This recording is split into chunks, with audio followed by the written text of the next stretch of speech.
El Ministerio Apostólico Altar de Jehová de Eclesia presenta lo mejor del trigo. Apóstol Lourdes Bravo de Villar.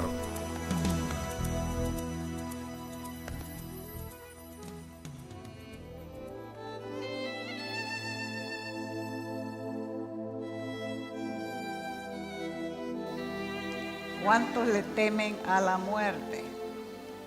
Uno le teme a la muerte, es algo desconocido. Deja de temerle a la muerte cuando conoce a Dios. Y no conoce así de oídas.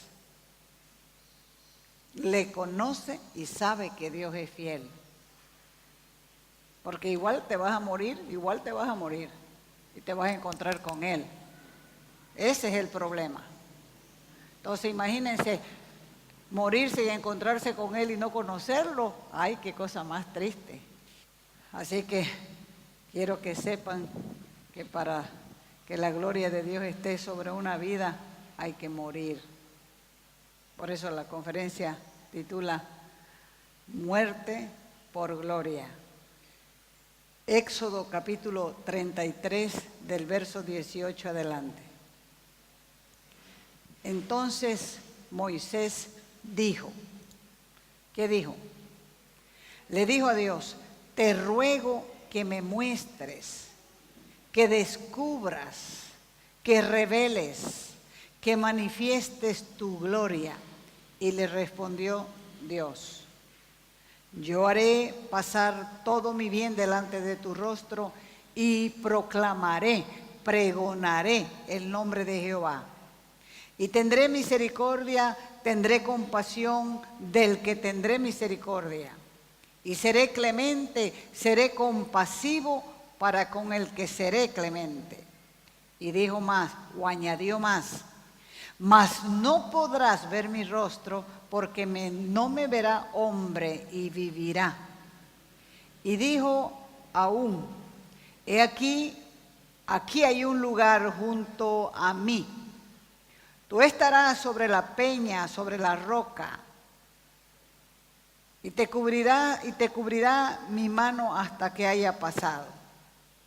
Y después de que haya pasado, apartaré o quitaré mi mano y verás mis espaldas, mas no verás mi rostro, no verás mi fisonomía, no verás mi cara. Cuando Moisés le pidió a Dios ver su gloria, Él le dijo, no puedes ver mi gloria sin morir. ¿Morir a qué?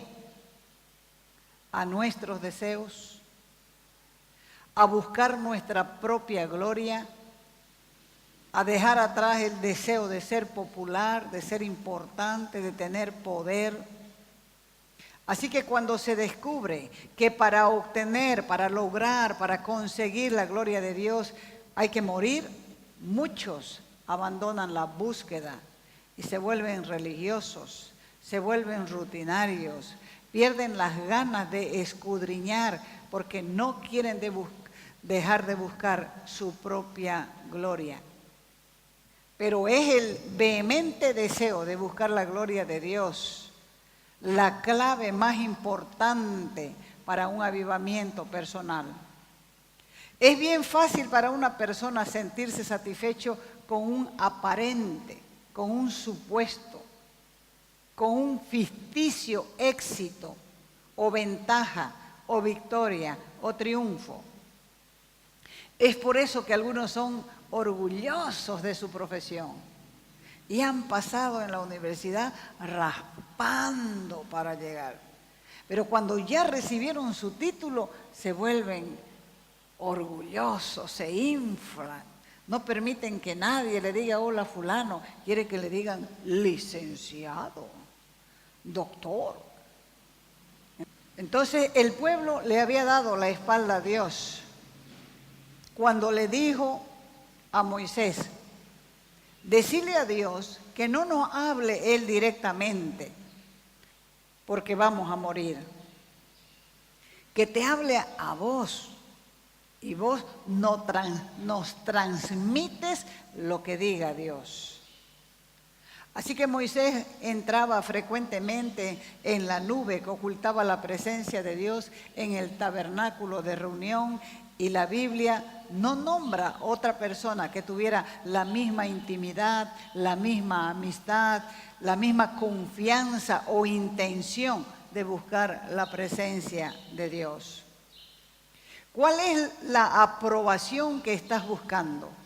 ¿La de Dios o la del hombre? Porque mientras Moisés buscaba la presencia de Dios en la cima del monte, ya había entre el pueblo algunos que maquinaban el modo, la manera, la forma de quebrantar las leyes que recién habían recibido. La rebelión estalló, y fue una rebelión con violencia, con enojo, con furia y con una gran presión de la multitud. Porque algunos comentarios bíblicos afirman que los que quedaron a cargo del pueblo cuando Moisés subió a la montaña fue Hur, su cuñado, el marido de María, y Aarón, su hermano. Y en esa rebelión, dicen ellos que Hur murió.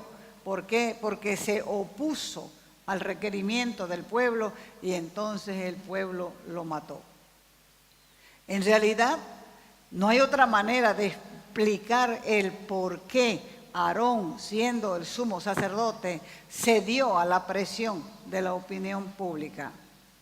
Pudo haber sido por temor a la muerte. Por eso pidió del oro que Dios le había dado al pueblo antes de salir de Egipto, y con eso hicieron un ídolo de oro. El ídolo era un becerro, un ternero, un torillo. Y tras que estuvo fundido, prepararon una gran fiesta de acuerdo a las costumbres paganas que habían aprendido en Egipto durante 430 años. Porque los egipcios tenían un dios que se llamaba el dios Apis, que lo representaban como un buey. ¿Quién les había dado el oro? Vaya a Éxodo 11:2. Dice: dile a todos los hombres y mujeres que pidan a sus vecinos egipcios joyas de oro y de plata. Entonces, ¿quién se los había dado? La gente no te da nada si Dios no lo toca. Eso tenés que tenerlo seguro. ¿Quién les había dado eso? Dios. ¿Sabe por qué? Porque ellos habían sufrido la pérdida de sus hijos primogénitos. Y nadie que pierde a su hijo primogénito quiere regalar oro y plata a nadie. Peor si piensa que el otro es causante de la muerte del hijo de uno. O sea que Dios se los dio por manos de los egipcios. Dios les había dado el oro y ahora lo estaban malgastando. Es bueno preguntarse, ¿qué hago con los dones o con el dinero que Dios me da a través de mi trabajo, a través de mi negocio, a través de mi empresa? ¿Quién te dio la habilidad o el talento? ¿Quién te dio el trabajo? ¿Quién? Entonces eso debes pensar cuando te toque malgastar el dinero que Dios te da. No habían pasado 40 días y habían prometido solemnemente que guardarían la ley de Dios y ya la estaban quebrantando. La rebelión del pueblo acarreó su fruto amargo, como ser el juicio de Dios, porque el juicio vino, porque era necesario que entendieran que el pecado de violar o menospreciar la revelación de un Dios santo no es poca cosa. No se puede tomar la ley o sus mandamientos con ligereza y con liviandad. Cuando bajó del monte Moisés y vio lo que estaba aconteciendo con el pueblo, que hacía pocos días había aceptado el pacto de Dios. Esa fue la ocasión en que la tribu de Leví se consagró como la tribu sacerdotal. ¿Por qué? Porque Moisés se paró al frente del pueblo y dijo, el que está conmigo, pase en medio del pueblo y mate a su hermano, su padre, su madre y todos aquellos que se han contaminado en la idolatría. Así que la tribu que avanzó fue la tribu de Leví. Sacaron su espada y comenzó la matanza. ¿Por qué? Porque esta tribu estuvo dispuesta a matar a sus parientes que se contaminaron en la adoración de demonios. Y después de este acontecimiento, Dios dijo a Moisés, no voy a ir más con ustedes. Voy a enviar un ángel delante para que los guíe, pero yo no voy más, porque son un pueblo terco, son un pueblo cabeza dura. Y si me vuelven a enojar de esta manera, en el camino, en un arranque de ira, los voy a destruir. Y el pueblo dice en Éxodo 33:4, oyó esta mala noticia. Y con esa mala noticia el pueblo lloró, se arrepintió. Moisés se afligió, se entristeció, porque él sabía lo que significaba que Dios no fuera con ellos. Él no estaba conforme solamente con la salvación física de Israel. Por eso es que comenzó a interceder desesperadamente, pidiendo perdón por el pecado del pueblo, pidiendo una restauración espiritual, porque él sabía que es bueno tener a Dios con uno, pero que es mejor que Dios vaya con uno. Y también sabía que la ira de Dios es justa. Dígale a su vecino, la ira de Dios es justa. ¿Por qué? Porque está escrito en la palabra que Dios es paciente, tardo, dice, para enojarse. O sea que cuando Dios actúa es cuando ya le rebalsamos su paciencia. Moisés pidió 3 cosas. Pidió que Dios le concediera el deseo de conocer sus propósitos, su camino, porque para desempeñar su liderazgo se necesitaba conocer profundamente a Dios. ¿Cuánta gente tenía Moisés? Aproximadamente 2 millones de personas.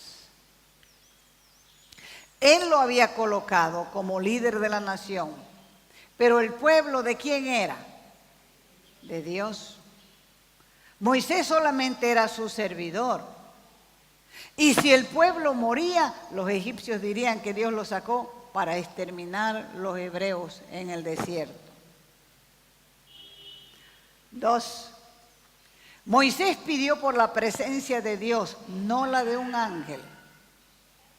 Así que apeló para que Dios recuerde las promesas que él mismo le había dado a los patriarcas. Y 3, pidió que le concediera una visión de su gloria. Y hasta el Señor le dijo, hasta que le dijo el Señor, mi presencia irá contigo y te daré descanso. Si Dios no le da descanso a uno se enloquece con los problemas del pueblo.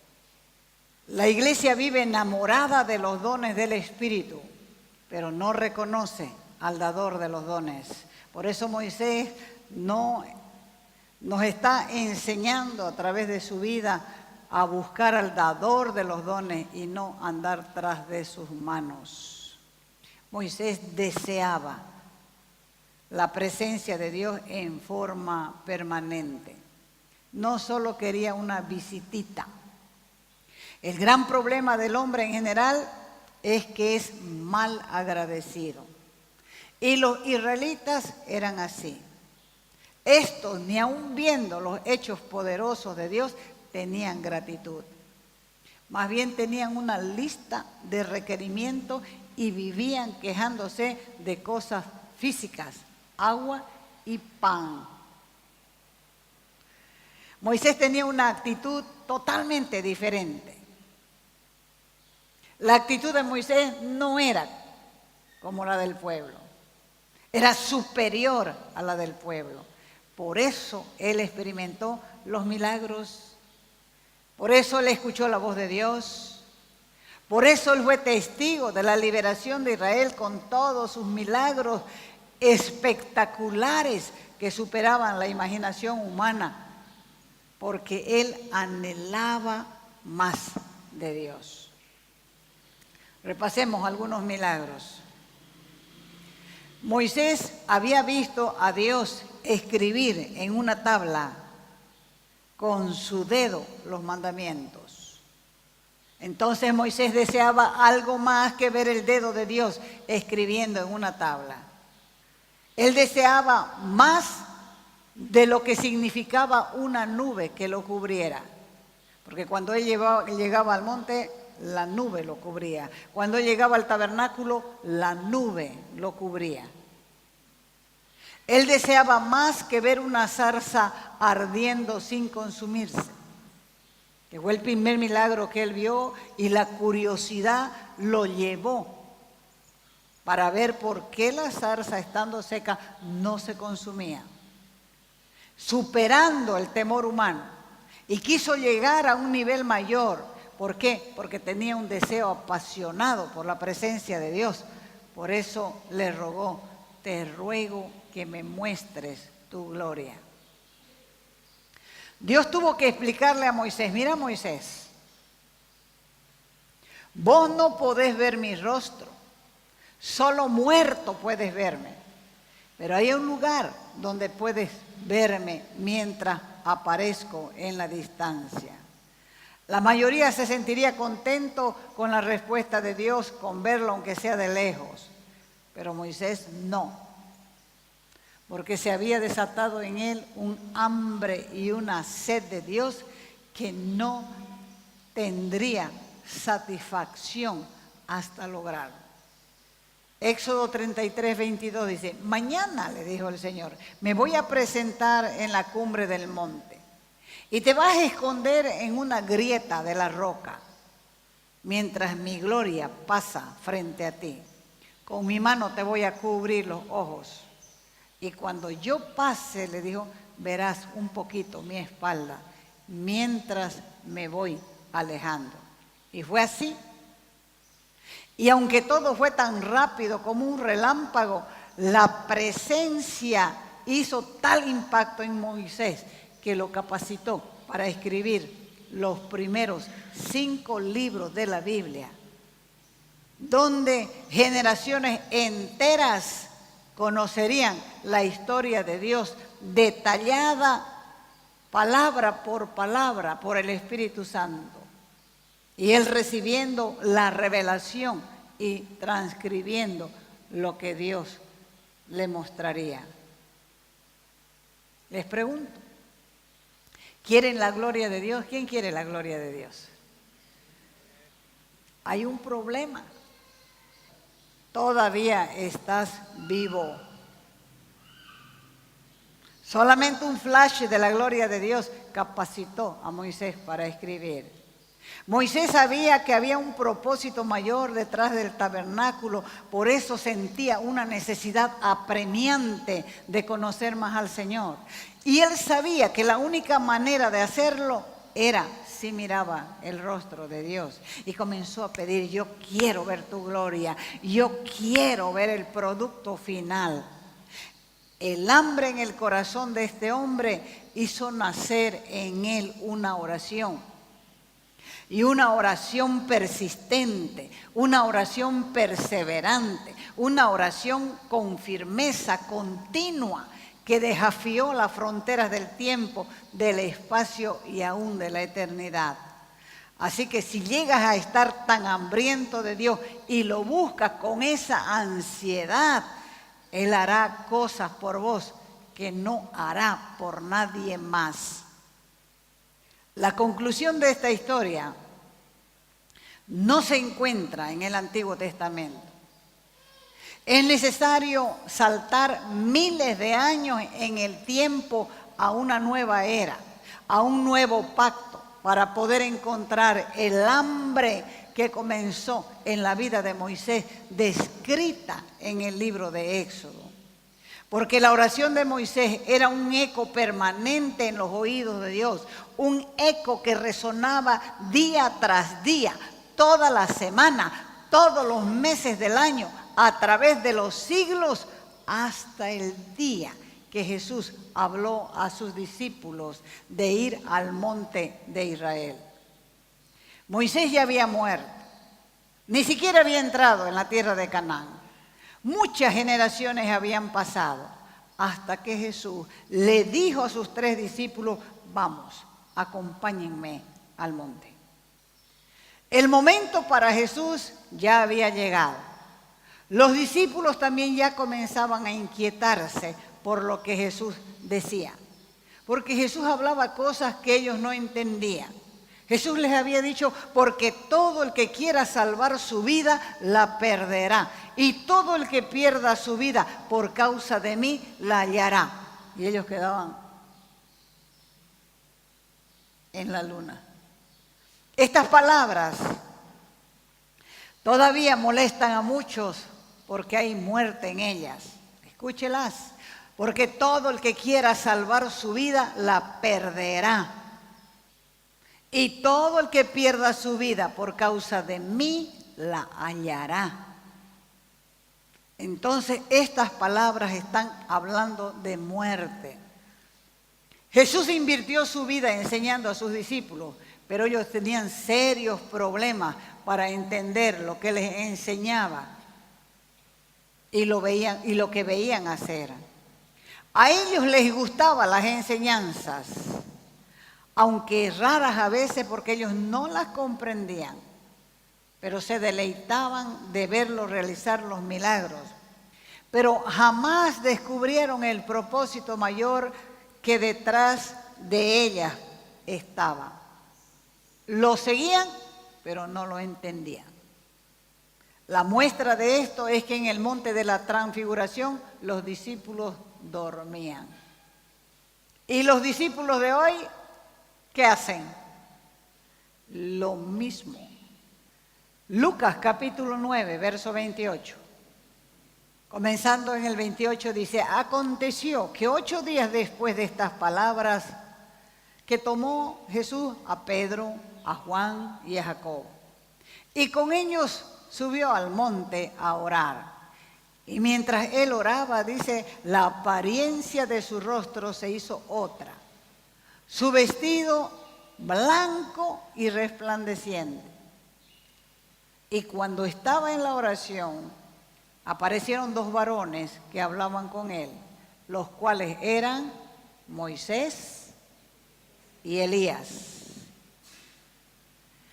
quienes aparecieron, dice, rodeados de gloria, y hablaban de la partida de Jesús. Porque Jesús tenía que ir primero a Jerusalén. Y Pedro y los que con él estaban rendidos de sueño. Mas, cuando despertaron, vieron la gloria de Jesús y a los 2 varones que estaban con él. Ese día especial, Jesús llevó a 3 de sus discípulos al monte y comenzó a orar. Esos discípulos del primer siglo en nada eran diferentes a los discípulos de hoy. Ahí estaba la nube de nuevo. La gloria de Dios descendió y los cubrió. Y cuando los discípulos se durmieron, Dios abrió el manto carnal que cubría la gloria de Dios en Jesucristo. Cuando se habla del monte de la transfiguración, lo que viene a la mente son los vestidos de Jesús resplandecientes, blancos, resplandecientes. Pero en realidad lo que dice el original es que un resplandor como de un rayo chispeó. Y chispeó con todo su esplendor. Y Jesús estaba radiante, pero solo mientras la gloria se revelaba en ese momento. Así que fue como si Dios hubiera dicho: como si Dios hubiera pensado en la eternidad: le debo a Moisés algo. Aunque Dios en realidad no le debe a nadie nada. Dígale a su vecino: Dios no te debe nada. Porque a veces creemos que Dios nos debe algo. No nos debe nada. Pero vamos a suponer que Dios pensó: le debo a Moisés algo. Y entonces se abrieron los cielos y Moisés descendió a un lugar donde jamás había estado antes. La tierra de Canaán, la tierra prometida. Porque él no pudo entrar en la tierra prometida mientras él vivió. En vida se había quedado al otro lado del Jordán y solo la pudo mirar de lejos. Y Moisés había pedido ver la gloria de Dios, pero no la pudo ver hasta después de muerto. El muerto que vivía finalmente pudo ver la gloria de Dios sin ningún velo. No son los atajos, los senderos o las sendas que nos van a llevar a la gloria de Dios. No es el honor, sino el dolor. No es la ganancia, sino el trabajo. Porque el avivamiento llega porque Dios lo promete. Pero las ciudades deben arrepentirse de sus pecados. Deben de aprender a pedir perdón por los pecados colectivos. Así que mientras más mueras a tu ego, más cerca estás a la vida. Ahora sí vienen buenas noticias. He hablado de cosas que al cristiano común no le agrada, como ser la muerte, el quebrantamiento personal. Pero les hablo así porque mientras todo lo carnal muere frente a la gloria de Dios, todo lo que es del Espíritu vive y vive para siempre. Así que esa parte de tu ser que realmente quiere vivir, puede vivir para siempre. Pero algo en tu carne tiene que morir. Dicho de otra manera, nuestra carne detiene la gloria de Dios. Dios está deseoso de revelarse, pero la bendición no es barata. Tendremos que rendirnos y morir. Y mientras vamos muriendo a nuestro ego, más cerca está la gloria por venir. Y el camino a la gloria nos lleva al altar donde debemos rendir todos nuestros derechos y morir. Y en resultado de la muerte será un encuentro cara a cara con Dios. Ahora les vuelvo a preguntar: ¿cuántos quieren verdaderamente la gloria de Dios? Pónganse de pie. Así que si quieres, repetí conmigo esta oración. Padre, me arrepiento de haber dedicado toda mi vida cristiana a buscar tus bendiciones. Padre, te quiero a ti. Quiero que te acerques a mí, que toques mis ojos, mis oídos y mi corazón. Cámbiame a mí, Señor. Estoy cansado de ser como soy. Y ahora sé que solo puedo ser cambiado por ti. Gracias porque tú tienes control de todo. Mi vida y mi muerte está en tus manos. Dame gracia para entenderlo. Dame gracia para vivir en tu presencia. Te bendigo, Dios.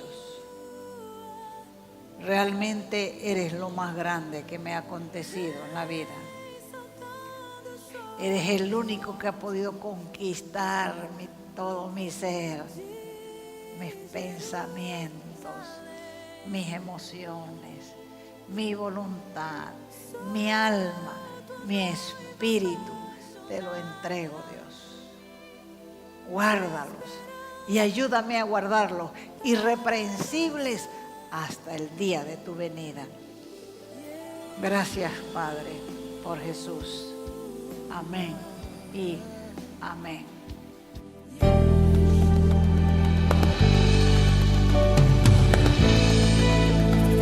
Te invitamos a nuestras conferencias los días viernes, sábados y domingos a las 20 horas y el domingo a las 10 de la mañana. Calle Nicolás Suárez, esquina Félix Pinto.